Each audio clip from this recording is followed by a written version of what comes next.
The stars shimmered against the darkness of space as humanity's first faster-than-light ship, the Pioneer slowed to a stop at the edge of the solar system. Captain Robert Harris stood at the bridge window, his weathered face reflecting both pride and wonder. After decades of research and countless failed attempts, humans had finally broken the light barrier. "Sir, we're picking up something strange," said Lisa White, the ship's sensor officer. Her fingers danced across the holographic display, multiple objects approaching at high speed. Before Harris could respond, space itself seemed to tear open. 5 sleek vessels, each easily 10 times the size of the Pioneer emerged from what looked like holes in reality. Their hulls gleamed with an otherworldly metal that seemed to shift colors in the starlight.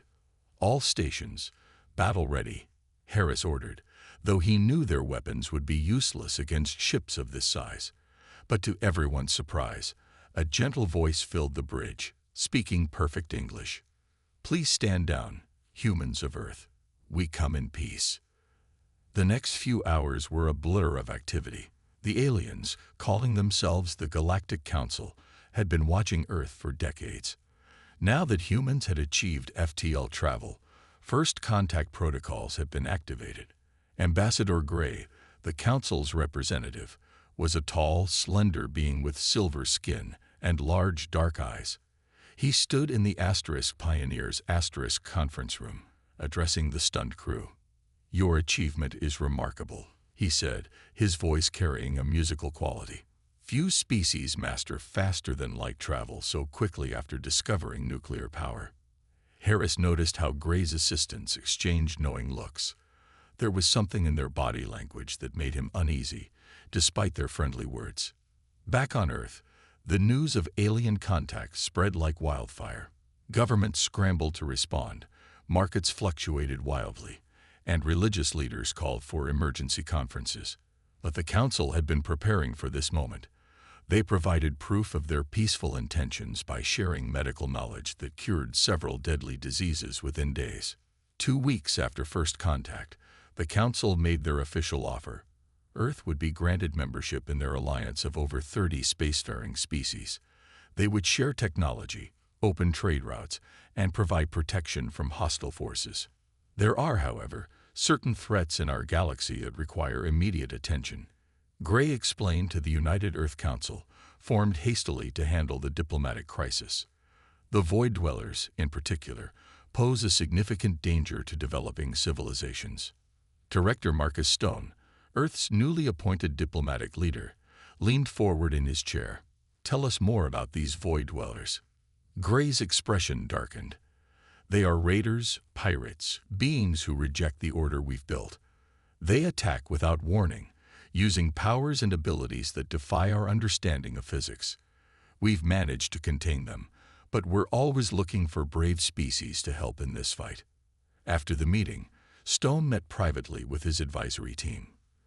"They're offering us everything we've ever dreamed of," he said, "but I can't shake the feeling that we're not getting the whole story."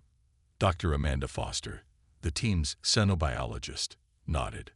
"Notice how they keep emphasizing our resilience and adaptability. They're sizing us up for something."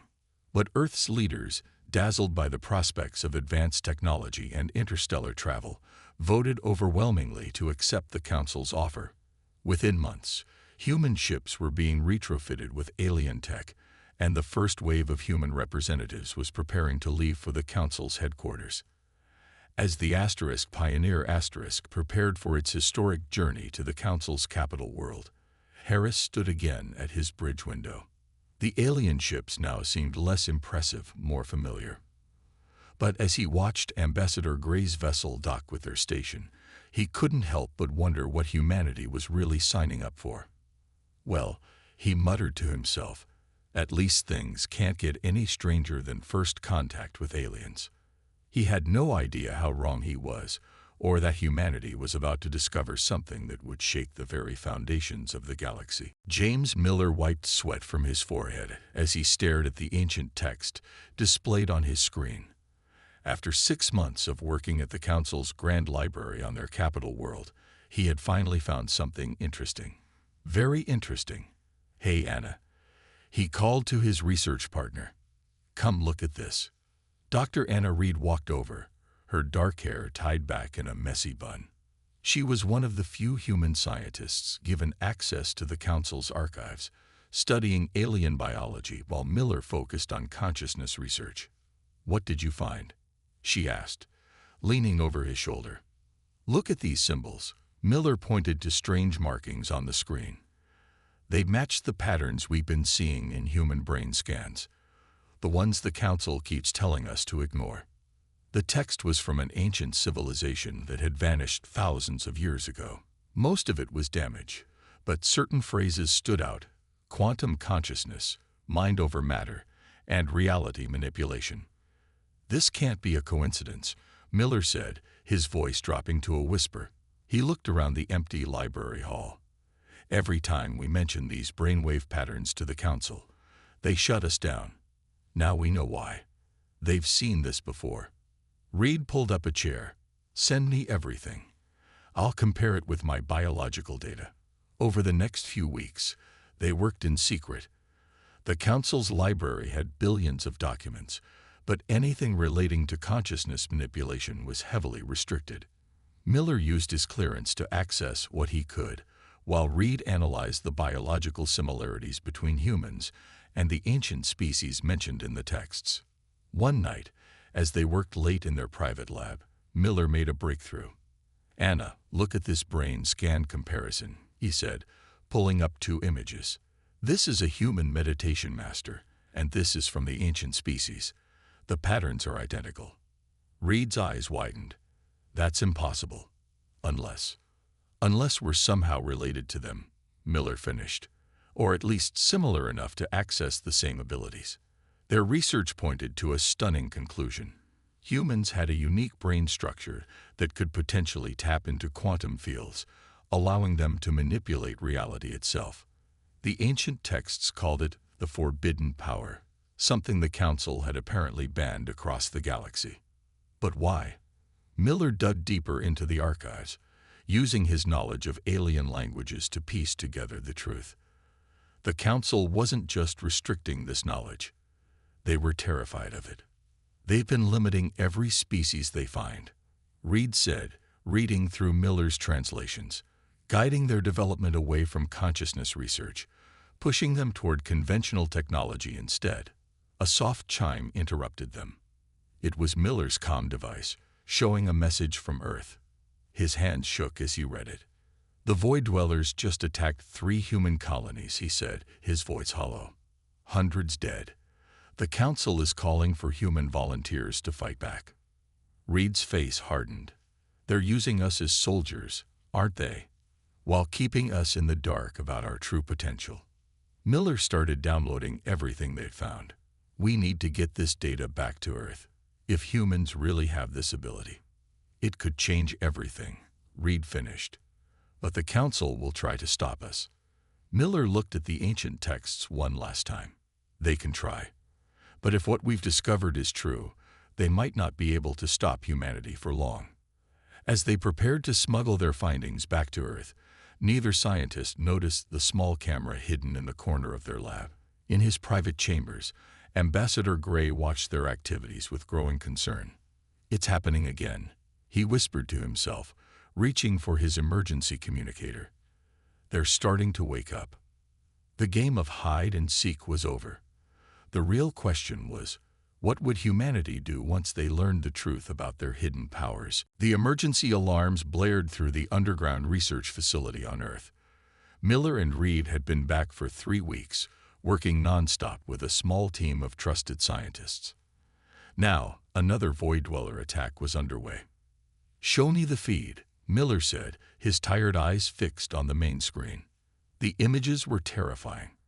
Black ships appeared out of nowhere above the human colony on Mars, their weapons tearing through the protective domes. But something was different this time. The cameras caught glimpses of the Void Dwellers themselves, dark figures that seemed to move through solid walls, lifting objects without touching them. "They're using the same powers described in the ancient texts," Reed said, pointing to the footage. "Look at how they're manipulating matter." Just then, Director Stone burst into the lab. "Please tell me you've made progress," he said, his face grim. "The Council's ships won't arrive for another 6 hours. The colony won't last that long." Miller nodded. "We found something." "Show him, Anna." Reed pulled up their latest test results. "We've been working with volunteers, soldiers, meditation experts, and regular civilians.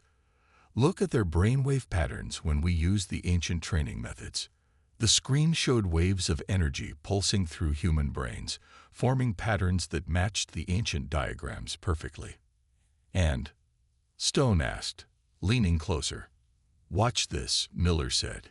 He pressed a button, and a video played on the screen. A young soldier named Tom Walker sat in a white room, his eyes closed in concentration. Slowly, a metal cube on the table in front of him began to rise into the air. Stone's jaw dropped. "Is this real?" "Very," Reed answered. Walker showed the strongest response to the training. Within days, he could move objects with his mind. Others are showing similar abilities: telepathy, energy manipulation, even short-range teleportation. How many people can do this? "That's the amazing part," Miller said excitedly. "Our tests show that almost every human has the potential. We just need to wake it up." Before Stone could respond, his communication device buzzed. The Void Dwellers had breached the main colony dome on Mars. Thousands of lives were at risk. Stone looked at the scientists, then at the video of Walker's demonstration. "How combat-ready are your trained subjects?" "We have 20 who've shown strong abilities," Reed said, "including Walker. But they're not fully trained." A massive explosion on the main screen interrupted her. The colony's main power plant was hit. Stone straightened his back. "It's now or never. Get them ready." Within an hour, Walker and 19 other trained humans were aboard the fastest ship Earth had. As they approached Mars, Walker led them through the meditation techniques Miller and Reed had discovered. "Remember," Walker said to his team, "these powers aren't magic. They're part of who we are, who we've always been. The Council tried to keep this from us, but now it's time to show the galaxy what humans can really do." The ship landed near the broken dome. Through their protective suits, the team could see Void Dwellers moving through the colony, hunting survivors. Walker took a deep breath and reached out with his mind. Around him, the other trained humans did the same. The air itself seemed to vibrate with power. Back in the lab, Miller, Reed, and Stone watched through the team's cameras. What they saw changed everything. Walker's team moved like living lightning. They lifted Void Dwellers off their feet, redirected energy weapons with their minds, and teleported colonists to safety. Some even created energy shields to hold the atmosphere in the broken domes. "This is just the beginning," Miller whispered, watching in awe.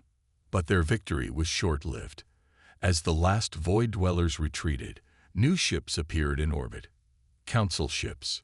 Ambassador Gray's voice came through all channels. "This is a direct violation of Council law. Cease all consciousness manipulation immediately." Stone looked at Miller and Reed. "What do we do now?" Reed's answer was firm. "We keep going. They can't stop what we were born to become." The awakening of humanity had begun, and the galaxy would never be the same. The council chamber fell silent as Captain Tom Walker stepped forward. 3 weeks had passed since the Mars incident, and now he stood before the gathered alien representatives, his presence making them visibly uncomfortable. "We will not stop our research," Walker said firmly. Around him, the air rippled with invisible energy. "Humanity has a right to develop its natural abilities." Ambassador Gray's silver skin had lost its shine. "You don't understand the dangers," he said, his musical voice now sharp with fear. "These powers destroyed entire civilizations in the past." Walker smiled. With a gentle thought, he lifted himself a few inches off the ground. Several council members gasped. "The only danger," he said, "is keeping people ignorant of their true potential." Back on Earth, the training program had exploded in size. Miller and Reed's research facility now housed thousands of students, all learning to unlock their hidden powers. In one of the training rooms, Reed watched as a young woman named Mary Parker practiced her newly discovered abilities. Mary held out her hands, and the air between them began to shift and change. Within moments, she had created a small, perfect crystal from nothing but air molecules. Amazing progress, Reed said, making notes. How does it feel?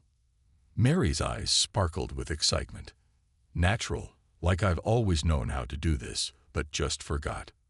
Down the hall, Miller worked with another group focusing on energy manipulation. The students formed circles of light between their hands, learning to control and shape pure energy. Remember, Miller called out, these abilities aren't separate from you. They're part of who we are as humans. The council didn't want us to know this, but now we're taking back our heritage. The facility's main screen suddenly lit up with an emergency broadcast. Director Stone's face appeared, looking worried but determined. The council has just announced sanctions against Earth, he said. They're blocking our trade routes and demanding we shut down all consciousness research. They've given us 48 hours to comply. Walker, who had just returned from the council meeting, stepped into view beside Stone. They're scared, he said. Not just of what we can do, but of how quickly we're learning. He wasn't wrong. In just 3 weeks, the number of humans showing advanced abilities had grown from 20 to over 10,000. Some could transform matter. Others could project their consciousness across vast distances, and a few had even started to manipulate time itself in small ways. Let them try to stop us, Mary said, the crystal in her hands growing larger and more complex. Around her, other students nodded in agreement. That evening, the council made their move. A fleet of their most advanced warships appeared in Earth's orbit, weapons ready. This is your final warning. Ambassador Gray's voice echoed through all communication channels. End this dangerous experiment. Earth's response came in an unexpected way. Walker led a group of 50 powered humans into space, without ships. They floated in the vacuum, protected by energy fields of their own creation, facing down the Council's fleet. We choose our own path. Walker's voice reached every ship. We won't fire first, but we will defend ourselves. One nervous Council captain launched a missile. Walker raised his hand, and the missile transformed into a flock of glowing butterflies that scattered across space. The Council fleet retreated within minutes. In the facility, Miller watched the scene on the monitors, shaking his head in wonder. They still don't understand, he said to Reed. These powers aren't weapons. They're tools for growth, for understanding the universe in new ways. Reed nodded, but her expression was serious. The real question is, why are they so afraid? What do they know about our true history that they're not telling us? The answer would come sooner than anyone expected, and it would shake the foundations of everything they thought they knew about humanity's place in the galaxy. Miller couldn't believe what he was seeing. After weeks of digging deeper into the Council's most heavily guarded archives, he had finally found the truth. His hand shook as he called an emergency meeting. In the facility's main conference room, Director Stone, Captain Walker, Dr. Reed, and other project leaders gathered around a large screen. The tension in the air was thick enough to cut with a knife. What you're about to see, Miller said, his voice trembling, will change everything we thought we knew about the Void Dwellers. He played a recording he had discovered. The hologram showed an ancient council meeting from over 10,000 years ago. The aliens looked younger, different, but what caught everyone's attention was a group of humans standing among them. That's impossible, Stone whispered. Humans weren't in space back then. Watch, Miller said. In the recording, the ancient humans demonstrated powers far beyond anything the current training program had achieved. They created and destroyed matter at will, opened portals through space, and even seemed to manipulate time itself. These weren't just humans with powers, Miller explained. These were our ancestors. They were part of the original council. Reed leaned forward. But what happened? Why aren't we in the history books? The recording continued, showing heated arguments between the humans and other council members. The aliens feared the humans' growing powers, their ability to teach other species similar abilities. The council voted to banish them, Miller said. They were branded as dangerous and exiled to the void between galaxies. They became the Void Dwellers. Walker finished, his face pale. We've been fighting our own people. Just then, the facility's alarms blared. A Void Dweller ship had appeared in orbit, but this time it was broadcasting on all frequencies. On the main screen, a figure appeared. They looked human, but their skin had a slight blue tint from generations living in the void. Their eyes glowed with inner power. "People of Earth," the figure said, "my name is Elder Dawn. We've been watching your awakening with great interest. At last, after 10,000 years, our children remember who they are." The room erupted in chaos, but Elder Dawn continued. "The Council feared us because we understood a simple truth. Consciousness is the fundamental force of the universe. They chose technology and control. We chose evolution and freedom." Director Stone stepped forward. "Why attack our colonies then? Why kill innocent people?" "We never attacked your colonies," Elder Dawn replied. "Those were council ships disguised as our vessels. They hoped to turn you against us before you discovered your true heritage." Security footage appeared next to Elder Dawn's transmission, showing council ships transforming their appearance before attacking human settlements. The evidence was undeniable. Walker's eyes flared with anger, power crackling around him. "They used us," he said. "Tried to make us kill our own ancestors. We had to wait." Elder Dawn explained. "If we had told you the truth too soon, the Council would have destroyed Earth, rather than let humans awaken again. But now you're too powerful for them to stop." Reed turned to Miller. "The training methods we discovered were left behind by the original humans," Miller nodded. "Hidden in the Council's own archives, waiting for us to find them." Elder Dawn smiled. "We are not your enemy. We are your family, and we have so much to teach you." The news spread across Earth like wildfire. Humans everywhere reacted with shock, anger, and then determination. The number of people seeking power training doubled, then tripled. In his private chambers, Ambassador Gray watched his worst nightmare unfold. He sent an urgent message to the Council. "They know everything. The children of the void have returned." The message he received back was simple: "Prepare for war." But as Gray looked out his window at the humans practicing their powers in the streets below, he wondered if even the full might of the Council would be enough this time. The galaxy was changing faster than anyone had expected. Within days of Elder Dawn's revelation, 5 younger alien species broke away from the Council and declared their support for Earth. They were tired of being held back, of being told what they couldn't do. On the main viewing screen of Earth's new space station, Director Stone watched as ships from these allied species arrived. They were smaller than Council vessels but more numerous, piloted by beings who wanted to learn what humanity had rediscovered. "The Centauri delegation has arrived," Walker reported, floating in the air beside Stone. He no longer needed to concentrate to use his powers. They had become as natural as breathing. "Their scientists are eager to begin training." Stone nodded. "And the Council?" "Still gathering their fleet at the edge of our solar system. Over 3,000 ships now." In the station's main hall, Dr. Reed was working with a group of alien visitors, teaching them the basics of consciousness expansion. Some were already showing signs of ability. Proof that humans weren't the only ones with this potential. "The energy flows through all living things," she explained, creating a glowing sphere of pure light. The Council didn't suppress just humans.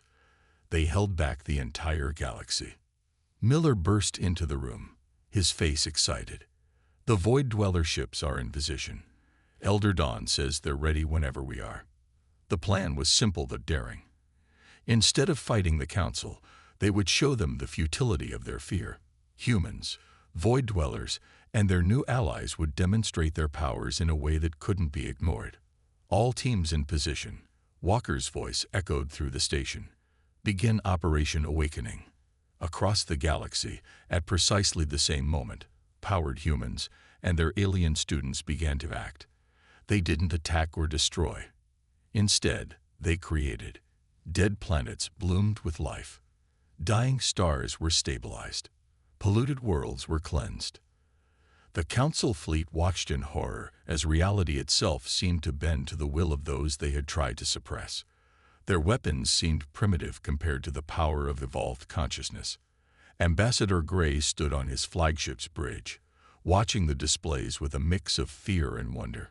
100 humans floated in space before his fleet, led by Walker. Without ships, without suits, protected only by their powers. "This is your last chance." Walker's voice reached every Council ship. "End this pointless fear. Join us in growing beyond what you thought was possible." Gray's hand hovered over the weapon controls. With one command, he could start a war. But would it matter? These humans had surpassed anything the Council had ever seen. A new voice joined the conversation.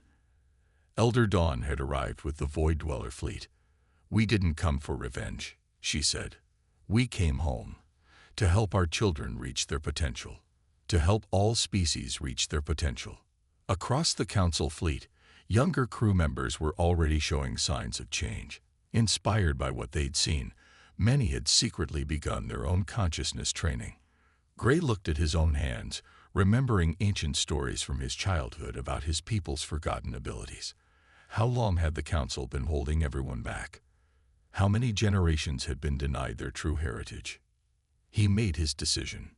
"This is Ambassador Gray to all Council ships," he said, his voice firm. "Stand down. The time of fear is over."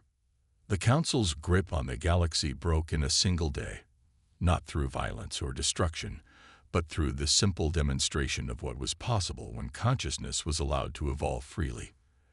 As the Council fleet withdrew, Walker turned to Elder Dawn. "What happens now?" The ancient human smiled. Now we teach. We learn. We grow. The galaxy is about to enter a new age, and this time, no one will be left behind." But in the depths of space, something stirred. Something that had been waiting for this moment for millions of years. The true test of humanity's newfound powers was yet to come. 1 year had passed since the Council's surrender, and Earth had changed beyond recognition. Gleaming towers of crystal and light rose into the sky, created by human consciousness rather than traditional construction. The air was clean, the oceans pure, and gardens bloomed in once barren deserts. Miller stood at the window of the new Galactic Academy of Consciousness Studies, watching students of a dozen different species practice their abilities in the courtyard below. Some floated in meditation, others transformed matter into beautiful shapes, and a few were learning to peer into other dimensions. "Still hard to believe sometimes, isn't it?" Reed said, joining him at the window. She had just finished teaching an advanced class on energy manipulation to a mixed group of humans, aliens, and even former Council members. "Remember when we were just two scientists trying to understand some strange brain patterns?" Miller laughed. "Now look at us." The Academy had become the center of a new galactic civilization. The old Council headquarters had been transformed into a museum, preserving the history of consciousness suppression as a reminder to future generations. Captain Walker, now Admiral Walker, appeared in the room through a portal of light.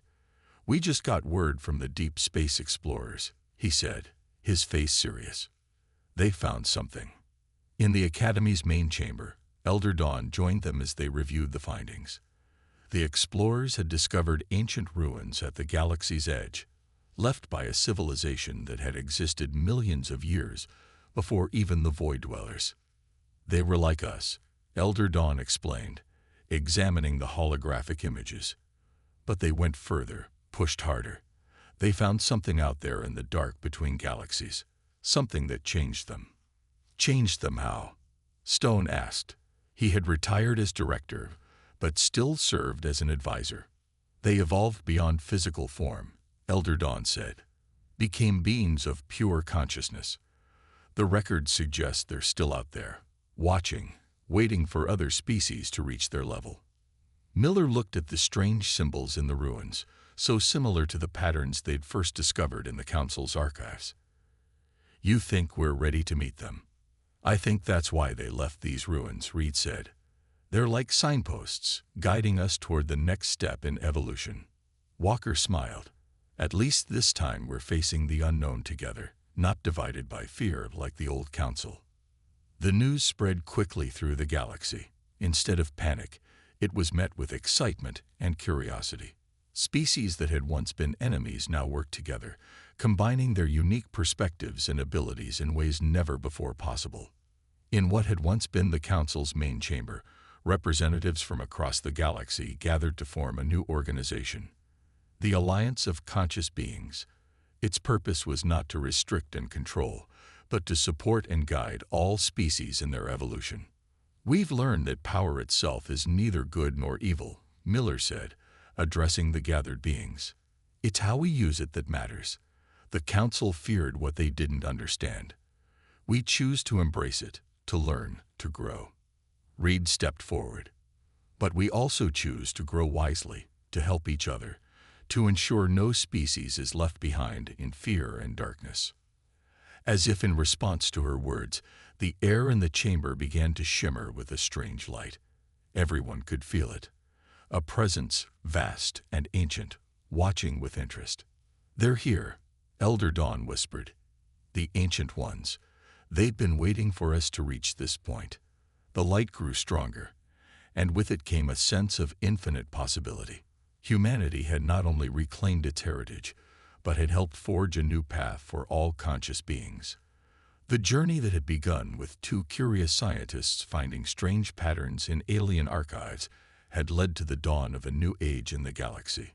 And somewhere in that glowing light, the next chapter of their story was about to begin.